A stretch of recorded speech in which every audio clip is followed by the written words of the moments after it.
এটা আমরা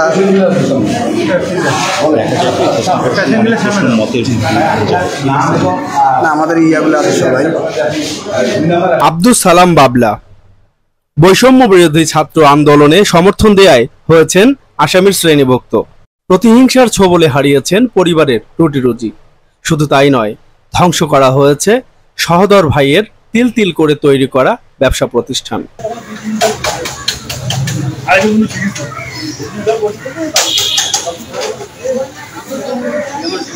এরপরেও থেমে থাকেননি।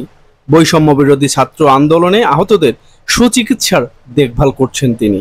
আমার নাম হচ্ছে মোহাম্মদ আব্দুস সালাম বাবলা। মুক্তিযুদ্ধের প্রথার বিরুদ্ধে আন্দোলন, কিন্তু আমি মুক্তিযুদ্ধের সন্তান হিসেবে আমি এই বৈষম্য বিরোধী ছাত্র আন্দোলনের পক্ষে সমর্থন দিয়ে আমি তাদের সাথে ছিলাম, তাদের সাথে আন্দোলন করছি। এবং এই আন্দোলন করতে যেয়ে আমাকে 2 নম্বর আসামি করে নীলফামারীতে প্রশাসন বাদী হয়ে মামলা করে। এই 18 তারিখ থেকে এই ছেলেগুলো যে এই হাসপাতালে আছে, এদের খোঁজখবর এবং এদের অনেকের বাড়ির অবস্থা এত খারাপ যে এদের মিনিমাম এদের সামান্য ট্রিটমেন্ট করার মতো অবস্থা তাদের নাই। 18 তারিখ থেকে আমরা তাদের বাসায় খোঁজখবর নিচ্ছি, তাদেরকে যতটুকু পারছি আর্থিক সহযোগিতা করার চেষ্টা করতেছি। আমরা আসছি, হাসপাতালে অসুবিধা, বিভিন্ন ধরনের অসুবিধা হচ্ছে, আমরা আসতেছি।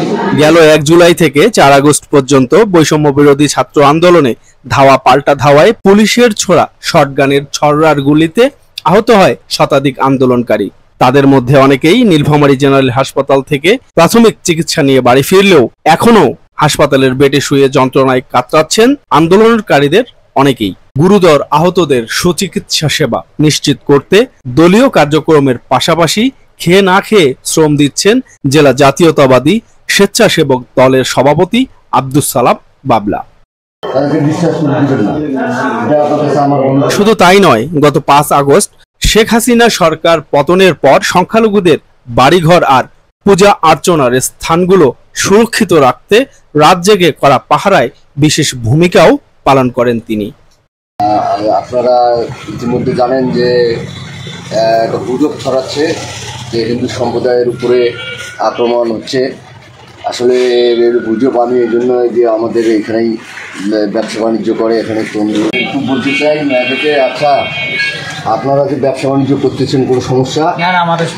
রাজীব চৌধুরী, রাজু, ভোরের কাগজ, নীলফামারী।